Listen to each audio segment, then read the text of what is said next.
तारापूर एमआयडीसीतील आरती drugs कंपनीत भीषण अग्निकांड, शेकडो कामगारांचा जीव वाचला। सोमवारी दुपारच्या सुमारास पालघर जिल्ह्यातील तारापूर एमआयडीसीतील आरती ड्रग्ज कंपनीत वेल्डिंगचे काम सुरू होते आणि त्याच वेळी केमिकल स्टोअर करण्याच्या रिसिव्हरवर वेल्डिंगच्या ठिणग्या पडल्या व काही क्षणातच आगीचा डोंब उसळला। यावेळी कंपनीत शेकडो कामगार वेगवेगळ्या प्लांटमध्ये काम करत होते।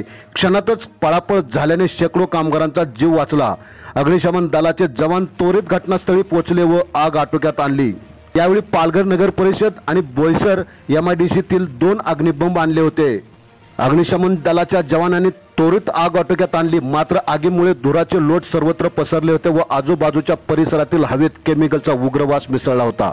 या 2 जणांना गॅसची लागण होऊन दुखापत झाली आहे। त्यात एक कंपनीचा कामगार आहे तर दुसरा आग विझवताना अग्निशमन दलाचा जवान विठ्ठल खरात हे जखमी झाले आहेत। दोघांनाही रुग्णालयात उपचारार्थ दाखल करण्यात आले आहे।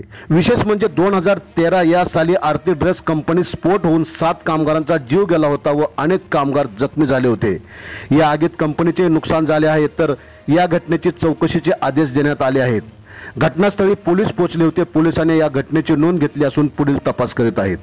आपण पाहत रहा निर्भीड समाचार।